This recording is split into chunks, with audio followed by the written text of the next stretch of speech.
This land, it's a monument to mortal resilience.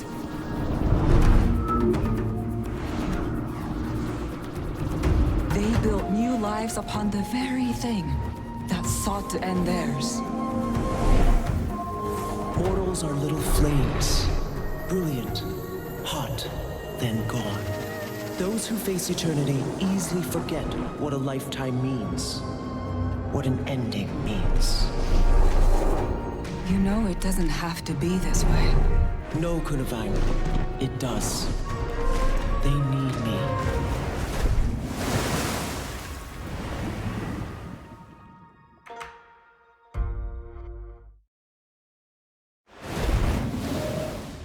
Hi Tyria, welcome to the Guild Wars 2 End of Dragons First Look.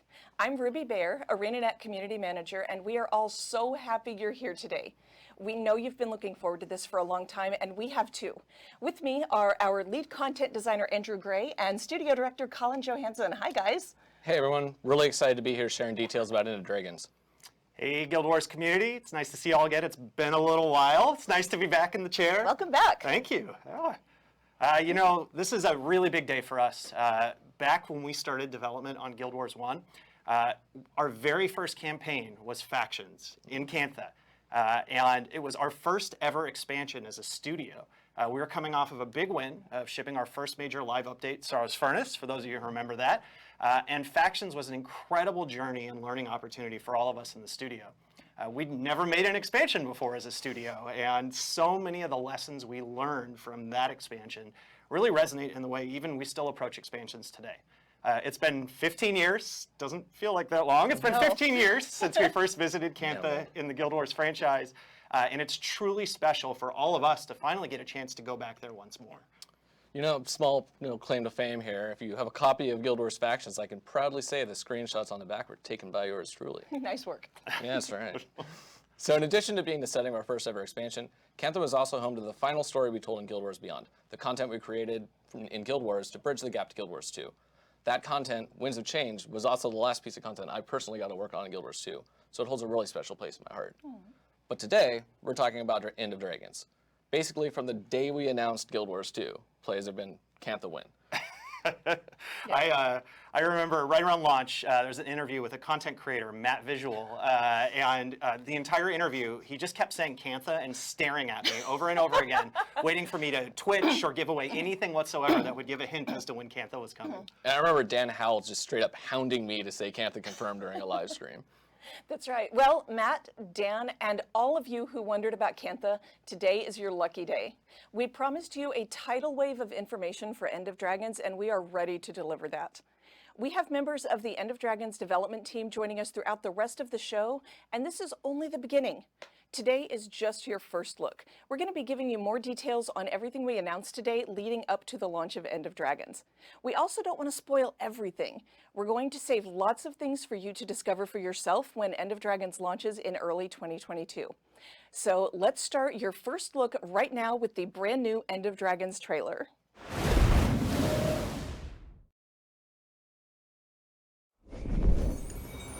There's familiarity in this strangeness. Like a song half remembered, a tune without words to carry it. I know you, and yet I don't. You will soon, little one. Who are you talking to? Just an echo in the mist. A possibility.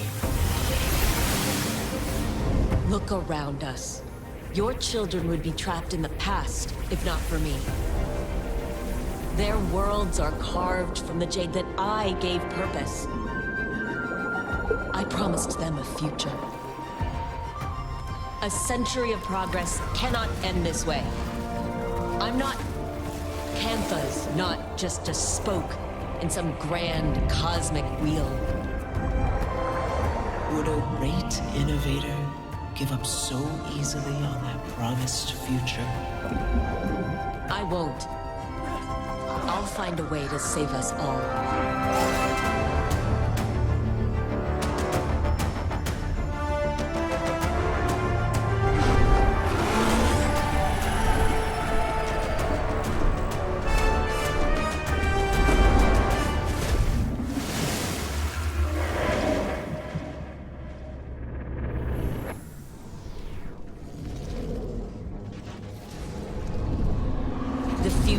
is out there.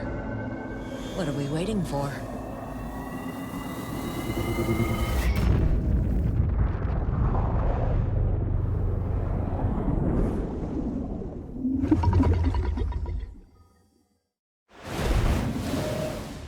We hope you liked the new trailer. If you're not already, tell us in chat what you think. There's a lot in there for everyone to go back and dig through and find, and we encourage you to go rewatch the trailer after the show and see what else you can discover. Were those Aether Blades that were back there? Evidently. And who was that mysterious Asura that was next to Anka? Could it be the replacement for the untimely death Horik? Possibly. So we got to see the trailer, and I'm excited for them to find everything out. But that is just the beginning of today's reveals. The first area of End of Dragons we're going to take a look at is a slightly deeper look into the story, the setting, and the world. Something I'm really proud of in End of Dragons is how closely the narrative and design team worked together to shape the themes and the story of the expansion. Yeah. The gameplay and the narrative truly complement one another. They do. So let's hear from some of those developers on the narrative and design teams about the story and the setting of Cantha.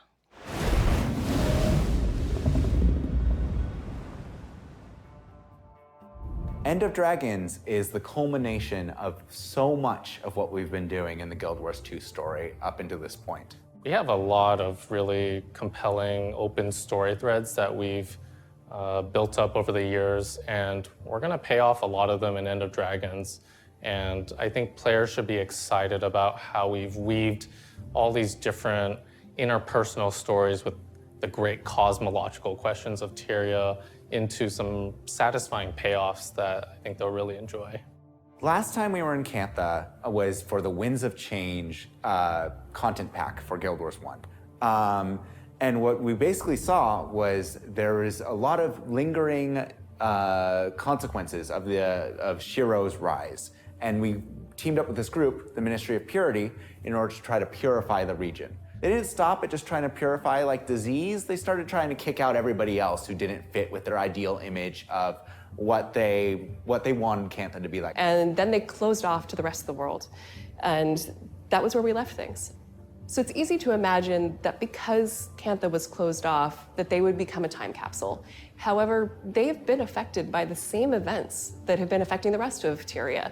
The rise of Zaitan, the death of Balthazar, all of these things have had just as much of an effect on Cantha as they have had on the rest of the world. We actually, as a team, fairly early on, made a timeline of all the major events that happened in the world and how they would have affected Cantha in order to try to figure out how this world would have been shaped over time. Longtime fans who really loved Cantha and GuildWars1 are gonna find a ton to love, and frankly, new players might have their minds blown a little bit. It wouldn't be GuildWars2, it wouldn't be the story of the Commander without the Commander's allies. In End of Dragons, we find ourselves traveling with Marjorie and Casimir.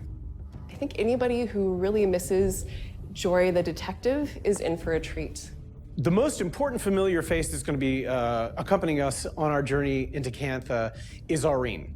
Aurene's story has become sort of the spine of the GuildWars2 story. Aurene is constantly grappling with her responsibility and how much she needs to do, and her trying to feel that out is going to have repercussions for the entire world. In this expansion, we have really breathed life into every corner of the world that we could. You know, there are so many little moments throughout the world, moments that touch you, moments that make you laugh, moments that make you cry. You know, this team is so good at just bringing emotions to the surface. What I'm most proud about is how we were able to really craft a story that very elegantly blends the gameplay elements that I think GuildWars2 is really strong at with a story that just keeps a really frenetic pace and lets you live out in this world while also experiencing a lot of really cool gameplay moments. There are so many things that I am excited about people experiencing for the story of End of Dragons. One, just from a design perspective, we have so much technology that has improved or has been entirely new since the last time we made an expansion. And as a result, this expansion has some really unique, cool set pieces that I think are going to blow people's minds.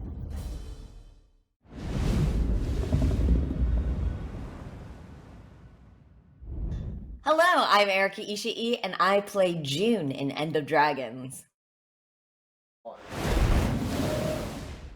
Like Connor said, the story in End of Dragons is the culmination of a lot of long-running story threads, from stories that began 15 years ago, all the way up to stories and events that you took part in over the past year. And what he said about building a timeline for Cantha was 100% true. Yeah. I guess somebody who loves the world building part of the job, like it was a great experience to sit down with the narrative team and some designers and like sort of plot out the last 100 or so years of the history of an empire. Right? Yeah, it's pretty crazy. Yeah. One of our goals with this expansion is to create a world and story that's familiar and exciting to those of you who remember Cantha from Factions, but also accessible and equally exciting to those of you who are visiting it for the first time. And we cannot wait for all of you to step into this new Cantha. Nick Hernandez and Ali B are up next to tell you about map and content design. When we started designing End of Dragons, we wanted to incorporate the verticality that Heart of Thorns brought, and we wanted to lean into the freedom of movement from Path of Fire also. So let's take a look.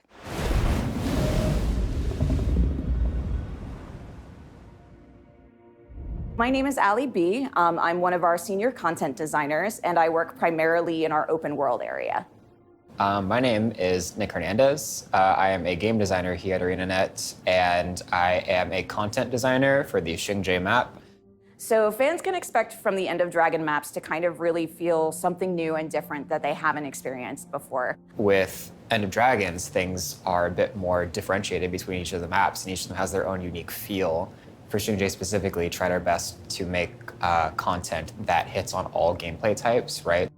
Think of it like a vacation island. It's like this beautiful, serene, spiritual, spacious locale that feels both peaceful and not, right? Depending on where you are and what's going on.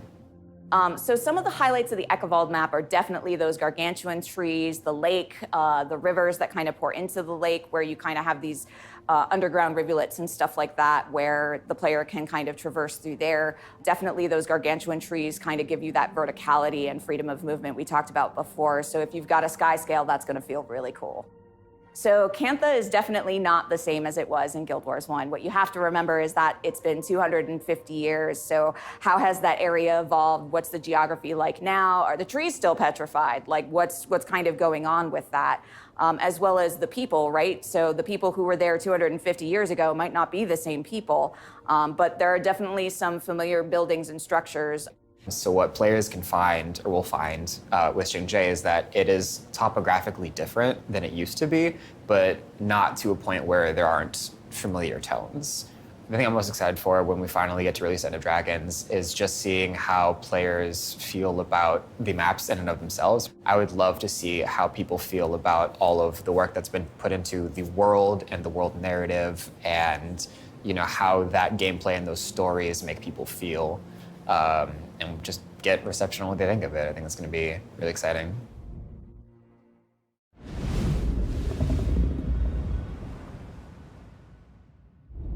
Hey everybody, I'm Noshida Lal. You'll be hearing me as Detective Rama in Guild Wars 2 End of Dragons. We hope you enjoyed the preview of Xingje and Ekavald, how the game and game world are different now, and how those changes affect map and content design. And that's just two of the maps. Yeah. When we sat down to make End of Dragons open world content, we kept replayability in the forefront of our minds. We want all the End of Dragons maps to be maps you continue to go to for years to come. Yeah, they reflect the history that so many of you are familiar with, how Cantha changed while it was isolated, the beauty of the game world, and it's so many things that Guild Wars 2 has to offer. And like Ali mentioned, these maps are tons of fun to explore, and they're especially fun to explore on your mounts. Speaking of mounts, here's another End of Dragons preview for you.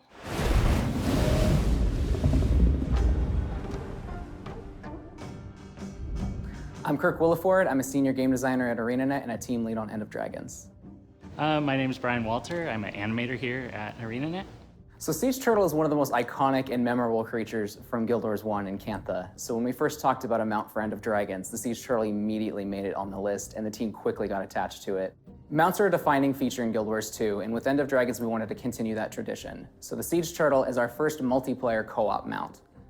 The Siege Turtle being a multiplayer mount means you'll be able to pick up a friend and ride around together, but we wanted to make sure that both the driver and the passenger had something fun to do. It's a perfect opportunity to bring new players into the game. Since they can just ride on the back, they don't need mounts previously to enjoy the Siege Turtle. You can pop up your mentor tag and they can jump on the back of your turtle and you can show them around the maps to areas they haven't seen before. Because Guild Wars mounts, we really put a lot of care and research into getting their behaviors to feel believable and alive. I spent months watching turtle videos while prototyping the animations for the turtle. Just turtles eating, walking, sprinting. Turtles do run, there's videos of it, I've seen them. So my favorite thing to animate on the Siege Turtle was just the simple walk animation. It really got me into the mentality of a turtle, watching these giant turtles and how they walk and what their foot placements are. If you actually toggle the walk animation in-game, it kind of maps out to more or less a turtle's walk speed. I actually did the calculations and it was like, oh my gosh, that's like the exact speed. Perfect, I nailed it. When you think of turtles, you don't really think fast. So getting this thing to run over terrain in a fun and rewarding way was an awesome challenge. The Siege Turtle is a personal favorite of mine, and I am incredibly excited to see players be able to hop on one for the first time and really experience the power and awesomeness that is the Siege Turtle.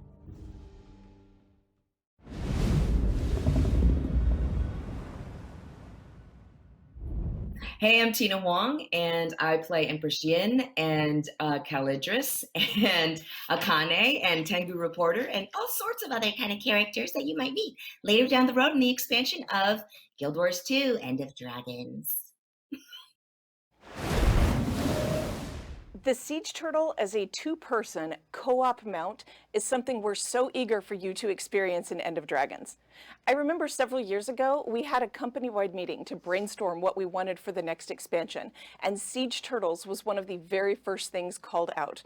We all knew that they needed to be part of Cantha in Guild Wars 2. As a loyal member of the Luxon Armada, I agree. And Kirk wasn't kidding when he said that both the driver and passenger get to participate in the fun. You also may have noticed that the Siege Turtle looked a little more high-tech compared to last time. A little more tricked out. Yeah, that's actually a common thread in Cantha. We're going to be telling you more about that. And in fact, there's going to be a article about Dragon Jade technology on our website later today. Yeah. So the Siege Turtle isn't the only new method of transportation coming. Kirk still has more to share, so let's see what else he has to tell you all.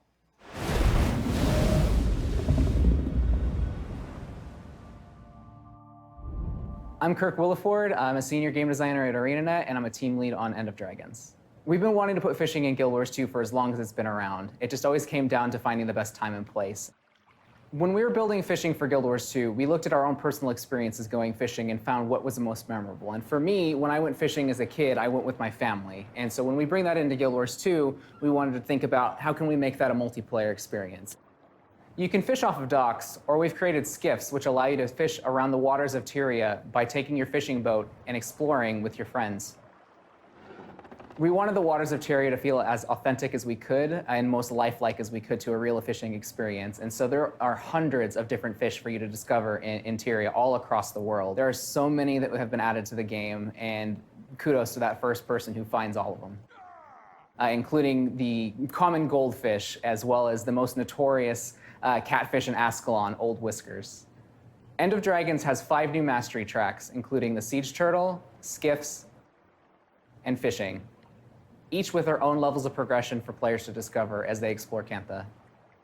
I'm most excited about the release of End of Dragons for players to really be able to come together and experience the world that we've been creating in Cantha. We've all wanted to go to Cantha for the longest time, and the team has done such a great job bringing it to life, and I just can't wait for players to see it.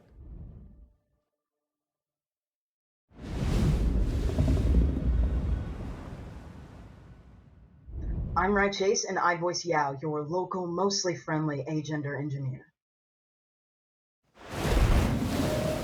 Like Kirk said, we've been wanting to add fishing for a long time, and we're really happy with how it's shaping up in End of Dragons. The multiplayer aspects, over 200 different kinds of fish, and the ability to fish from docks, the shore, or skiffs. Skiffs, by the way, are another of the 5 new mastery tracks that Kirk mentioned, along with Siege Turtles. Going out with your party and fishing is just a ton of fun. You're able to anchor your boat and then just walk around. You can go fishing, obviously, but you can also dance. You could play sea shanties with your instruments. And if you didn't catch it, fishing is not restricted to Cantha. You can fish all over Tyria, and if you want to catch every fish in a game, you need to kind of go on a full world tour of fishing. Fantastic. We'll have more details on these mastery lines, as well as the remaining 2 unannounced lines between now and the end of Dragons launch. For our next look at End of Dragons, let's see some legendaries that will come with the expansion.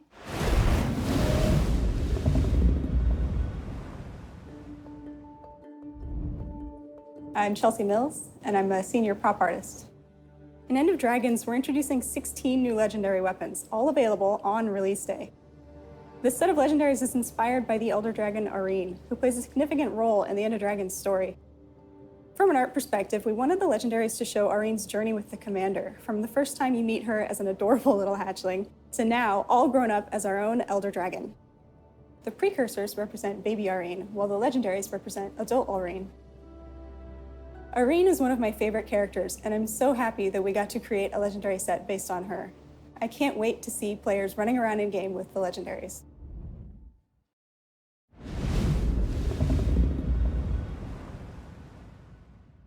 Hi, I'm Rina Hoshino. I'm voicing Kunavang, and I'm so excited that you guys get to be reacquainted with her. These 16 new Arene-style legendaries are all going to be available on End of Dragons launch day. And if you want a head start, you can earn a voucher for one of the precursors Chelsea talked about with the current Return to Living World achievements. And we'll talk a little more about that later. I am pumped to get these weapons. I need them. I'm Arene's champion. Like, I should have legendaries that make me look the part. I'm Arene's champion. Well, that's debatable. So next up, here's Cameron Rich to talk about strike missions and encounters.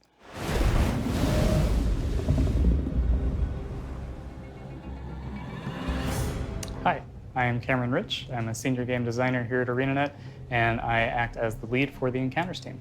For End of Dragons strike missions, we're taking some epic encounters from the story of End of Dragons, and we're creating really awesome, challenging 10-man versions of those encounters for you to enjoy. For End of Dragons strike missions, we're doing something new in that we're adding challenge mode difficulty to each strike mission to release with End of Dragons. These challenge modes will be enabled shortly after launch, and they are designed to give our hardcore players, our existing raiders, something to really sink their teeth into.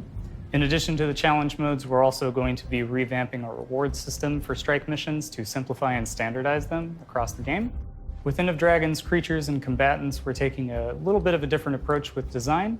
One of the common problems that we're trying to address is coming across a creature that's of a high rank that feels like it just has a bunch more health and a bunch more damage.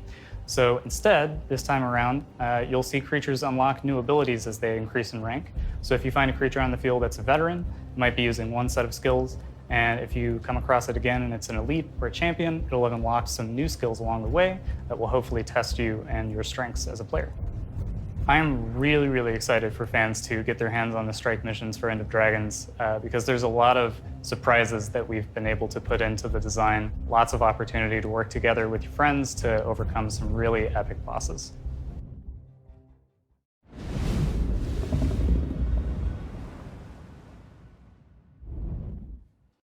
Hi, my name's EK. I play Gorik, and as you know, he's the best. And I'm happy to be a part of the cast for End of Dragons. Looking forward to it. We know how many of you are looking forward to taking on some new challenges, and we can't wait to see you tackle these new encounters. You'll find additional challenge modes and improved rewards.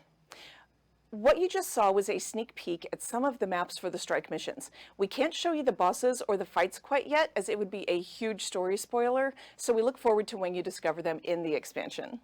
And when you can expect challenge mode to live up to the name. Cam and his team are doing an amazing job creating diverse, challenging content. All of the fights are a ton of fun. They're probably some of my favorite things in the expansion. They are super good. We're also going to meet some familiar enemies from Guild Wars factions, like Naga, Kappa, and Wallows, all updated for Guild Wars 2. Reimagining these familiar armies in Guild Wars 2 was an exciting challenge, and I'm super pleased with the results. The team is also revisiting how we work at scaling creatures. So instead of just, getting a bunch of health, they actually get new abilities as they level up. Nice. So, Andrew, why don't you tell us who we're going to hear from next? You're going to hear from Past Me about Guildhall.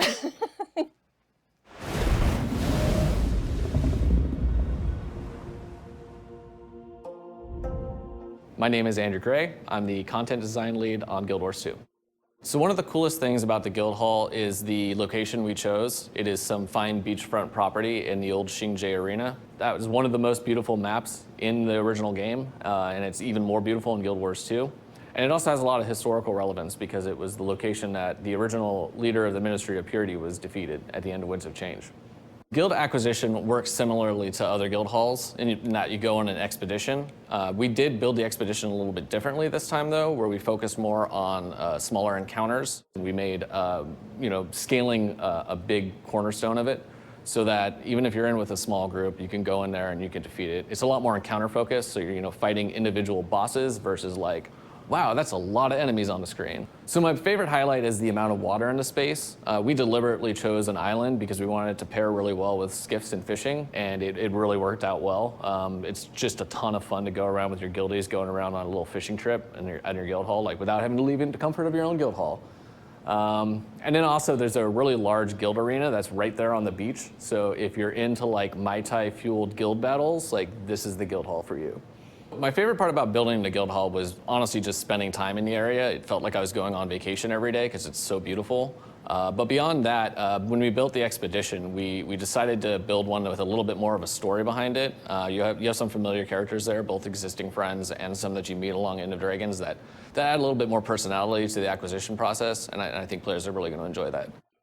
I'm most excited to see how guild decorators use this space, honestly. I'm always blown away at the amount of creativity, the crazy things that they're able to build in guild halls. And when we built this one, we specifically had them in mind. We wanted to leave lots of space for them to be able to build all of their crazy adventures in there. So I'm looking forward to see what they do with the space that we've made for them.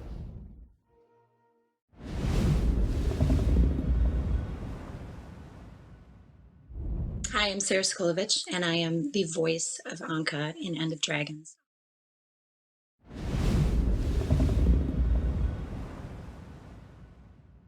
Hi, I'm Kelly Hu, and I play Captain Mai Trin in the Aether Blade Armada in GuildWars2 End of Dragons.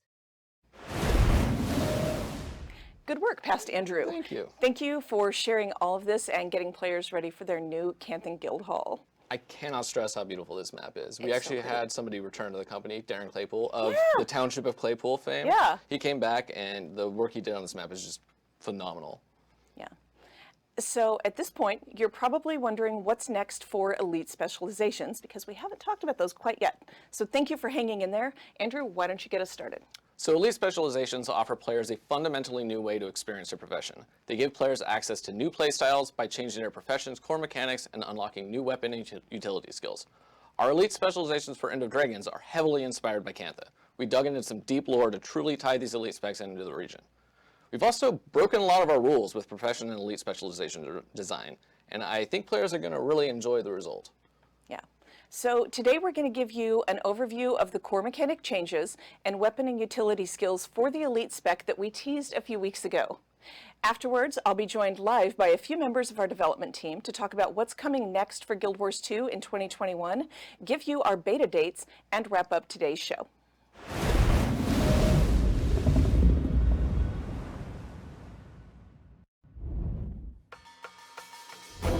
Hi everyone, I'm Carl McLean, a senior combat designer working on Elite Specializations for End of Dragons. We're here today to preview some of the abilities for the upcoming Mesmer Elite Specialization, the Virtuoso.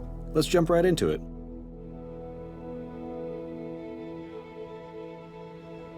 To begin, let's briefly cover the profession mechanic changes. From the start, you will no longer have access to clones. Instead of creating clones, the Virtuoso will stock a blade on themselves for use with their Blade Song profession abilities. Phantasms will still initialize, but will stock a blade instead of creating a clone when they finish with their action. We'll have some brief demonstrations of different ways to gain blades during this preview. Now, let's go look at the Virtuoso's weapon, the dagger. The first skill for the Virtuoso's dagger is a consistent projectile attack called Flying Cutter. Instead of a payout of a 3 auto attack chain, any target struck by 3 of the projectiles it launches will receive multiple additional attacks on the 3rd impact. The second skill of this weapon is Blade Call. This ability spreads daggers which pause at their ending point or wherever they collide with terrain, and then return to the Virtuoso for a second attack. If the blades strike an enemy during this ability, you'll stock a blade for your proficient abilities. Here you can see a blade stocked above my character's left shoulder. Then stocking a second blade shows another above my right shoulder. Unstable Blade Storm is the 3rd ability, dealing pulsing damage along its path and hurling blades at enemies within its reach. Okay, let's use some of these stocked blades we've accumulated. Blade Song Harmony is the Virtuoso's most accessible blade song, expending each stocked blade separately over a period of time that deals damage to your target enemy. Blade Song Sorrow. Each of your stocked blades readies itself, then launches toward your targeted enemy to strike them simultaneously, while inflicting confusion. We'll rebuild a few of our blades after this by switching to a greatsword, then using Mirror Blade and Phantasmal Berserker. Blade Song Dissonance. Combine all your blades into a single strike that dazes enemies. We'll regain a full set of blades by using the utility skill Blade Renewal. Blade Turn Requiem will block for a short time and deal damage to nearby enemies based on the number of blades stocked.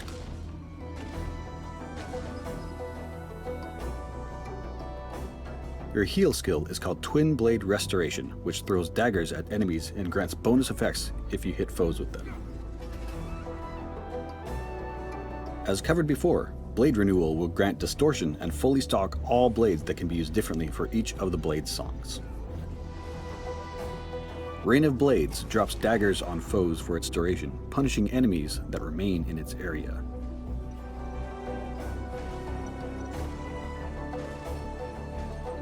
Sword of Decimation is a single impact in an area to strategically immobilize enemies.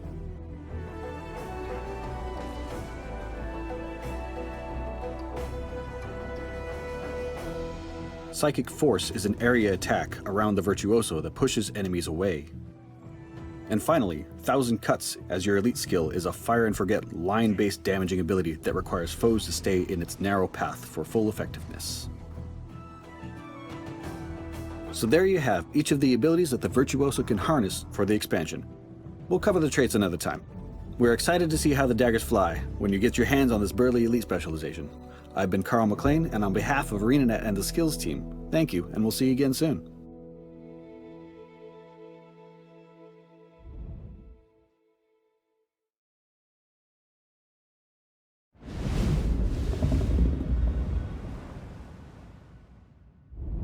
Hey everybody, it's Debbie Derryberry, the voice of Timey, your favorite, my favorite. We're so excited to be coming back for End of Dragons. Oh, there's so much I want to tell you. So great. See you there. Andrew has headed back to keep working on End of Dragons for all of you. Colin has rejoined me, and Josh Davis, our head of live operations, is here as well. Thanks, Ruby. Hello, everybody. It's been a minute. It's great to be back at the studio again, just in time to crash this live stream, and I couldn't help myself. Thank you for crashing. Welcome back. Thank you. So how about the Virtuoso? Yeah, so like Andrew mentioned before, we've broken a lot of our pre-existing design constraints and rules around elite specializations with End of Dragons, which I think is going to be pretty interesting overall. Yeah. I think the fact that the Virtuoso doesn't have a clone mechanic, which has been a staple of Mesmer gameplay since release, is a bit of a testament to this. For me, Virtuoso feels like an entirely new profession, and I think you're going to see a similar design approach with all of the other elite specializations in the expansion. We can't wait to tell you more about those elite specializations throughout the rest of 2021, along with other End of Dragons features that we mentioned today, like those other 2 mastery tracks. We got off to a great start. We got to share so many things about the expansion. Colin, you want to give us a quick recap? I would love to recap everything 10 seconds. today. All right. So what have we heard about? Canthan region, we've got a storyline, mysterious Dragon Jade technology, creatures and masteries, new elite specializations, new strikes, each with their own challenge mode, a new Canthan guild hall, fishing and fishing boats, we're calling those skiffs, and 2-player mounts. This is the first time we're adding multiplayer mounts to Guild Wars 2. And one of the things I'm most excited about this expansion is it draws on some of the best elements and lessons from our previous 2 expansions. For story, we looked at some of the best things that we did in Heart of Thorns and Path of Fire, and then we brought that approach into End of Dragons, and I think it's the best story we've done yet. And then we looked at replay value. And Heart of Thorns, one of the big things that we've seen comments from our players about Heart of Thorns was they love the amount of replay value that expansion added to the game. And so we've really invested in this expansion in meta events, in our strikes having challenge modes, and having a full set of legendary weapons, the full 16 on launch day, day 1. There's a lot of replay value, and this is about an expansion that you can play for a long time. And we realize that's very important to our players. We also wanted to have game systems that impact not just the expansion, but the entire game. And really to look at the game deeply and systemically as a whole, the way we've done with gliding and with mounts and other expansions. And so with End of Dragons, if you look at the multiplayer mounts, that is an investment in us saying, hey, Path of Fire had mounts. We're going to try having multiplayer mounts with the turtle, and that's really exciting. Fishing and multiplayer fishing with skiffs is a game-wide experience that you can have, and I think that's really exciting too. Our mysterious dragon jade technology, you'll find out more about that someday, also has had this approach applied to it. And there's 2 other really big things that we're working on that really play into the story of this expansion. For our world versus world players, alliances is a major feature that folks have been waiting for a long time. And it comes in our End of Dragons timeframe. And it's a big thing that we know is about systemically approaching ways to improve the game forever for our players. And then the other big one we're investing in is our technology. And by investing in taking the game from DX9 to DX11, and a lot of the things that eventually will come with that, we really want to invest in holistically, how do we make Guild Wars a better game, not just with this expansion, but for the future. As a final note from me, though this expansion is named End of Dragons, I want to be abundantly clear, this is not the end of Guild Wars 2. We view End of Dragons as the next big stepping stone for this franchise, and we think the best is yet to come. There is plenty more coming after End of Dragons and Guild Wars 2. We're not going to tell you about any of it today, but we're very excited for you all to get to check it out someday.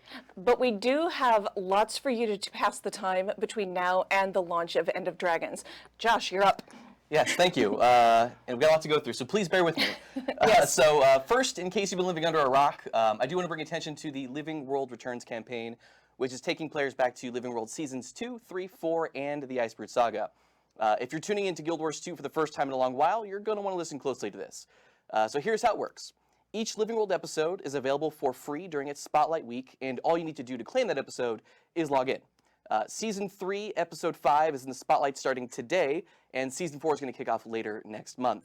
And just to reiterate, this is a perfect time for veterans and new players to get caught up on the story in preparation for End of Dragons. Each episode has new achievements available, and completing those achievements is going to bring you closer to 2 fairly big rewards.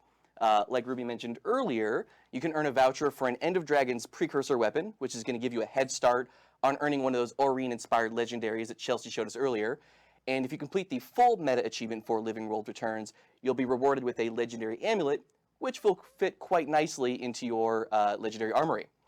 Now, it's worth noting that these achievements are permanent, so if this is the first time you're hearing about it, don't worry, you can still jump in a little bit late and catch up on all this content before the release of End of Dragons next year.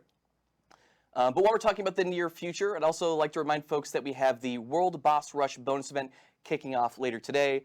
In that event, you can take out world bosses, which will progress a community goal and unlock new tiers of rewards for everybody. And there's more details on that event on the GuildWars2.com blog. I believe that was posted yesterday. So like Colin mentioned earlier, we've also got alliances rolling into beta later on this summer. For anyone who's tuning in who's not familiar with the feature, Alliances is designed to deliver a more balanced world versus world experience by dynamically creating matchups using guilds, Alliances, which is basically a player-managed collection of guilds, and active world versus world players. This is very different from the current system that we've been using for a number of years that relies on worlds and world linking.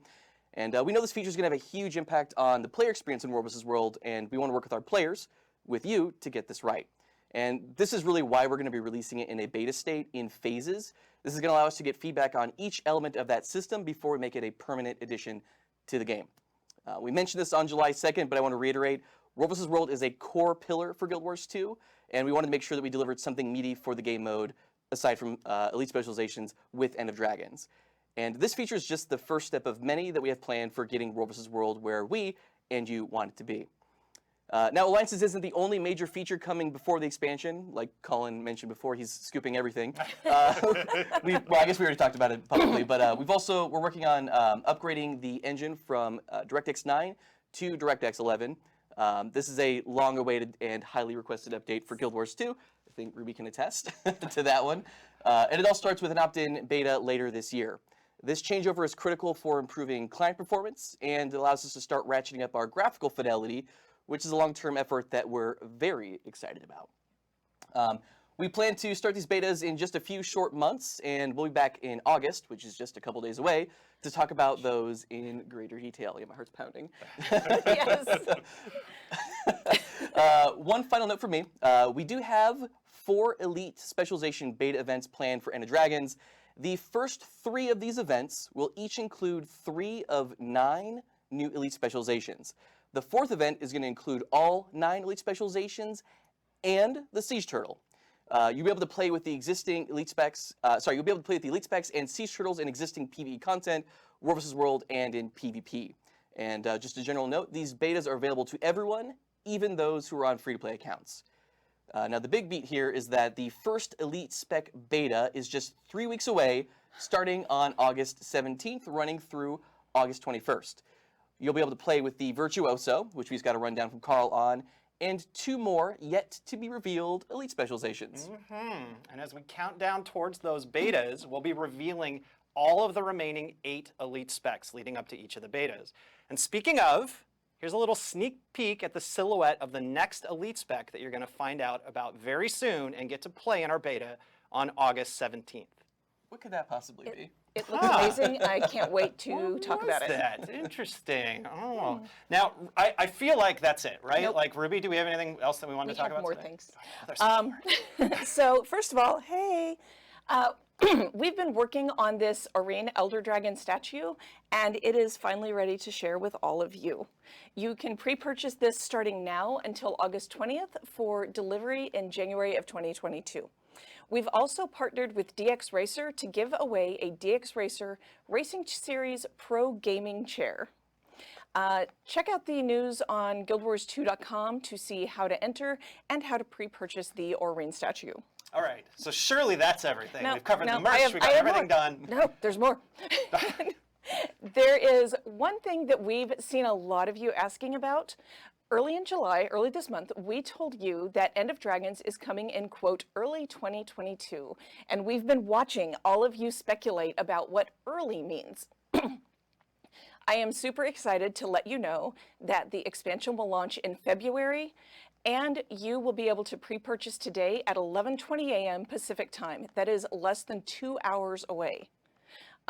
To help pass the time until then, or maybe make the wait a little harder, I'm going to let you see the pre-purchase bonus items and what you can get with each edition of Guild Wars 2 End of Dragons. The pre-purchase bonus items are the Flame Serpent Weapon Chest, the Xingje Mosaic Cape, and the Prodigy of Xingje title. You will get all of those as soon as you pre-purchase, so you can start showing off some Canthan flair in-game right away. Every edition of End of Dragons has some great extras, so let's go ahead and talk about those too. The standard edition of End of Dragons includes a free shared inventory slot and the max level boost. The deluxe edition comes with those 2 items, plus an additional character slot, the Xingje Dragon Boat Skiff skin, a Canthan Raptor skin, which I love, and an identity repair kit. And then the Ultimate Edition, which is the best value, includes all of those items plus 4,000 gems to spend.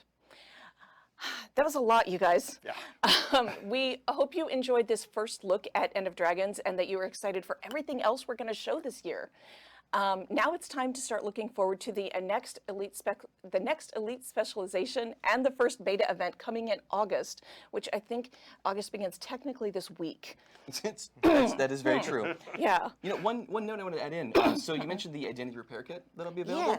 Yeah. There are going to be some new looks with the expansion that players can benefit from. So it does come That's in right. quite handy, I think.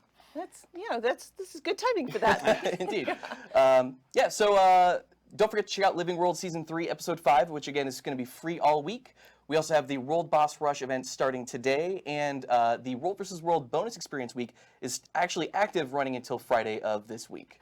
And you can start pre-purchasing End of Dragons at 11:20 a.m. Pacific time today. Go pick it up, go in game, and show off your cool flair. Yes. Thanks for joining us, everybody. Thank you all for joining us. See you next time. We'll see you again.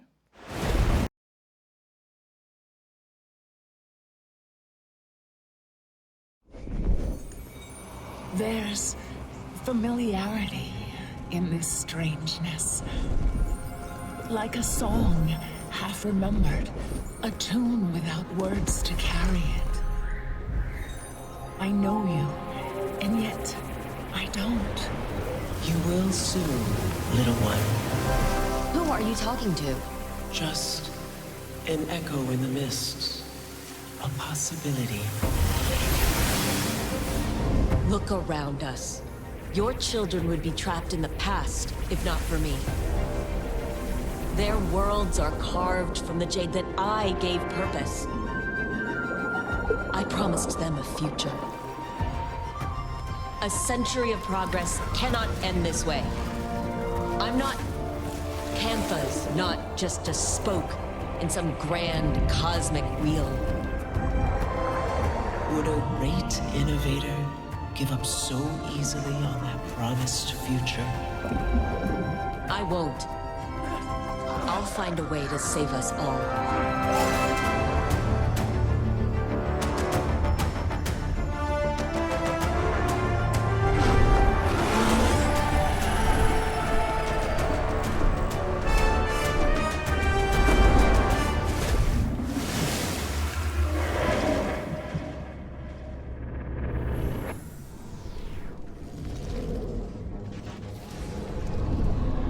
The future is out there. What are we waiting for?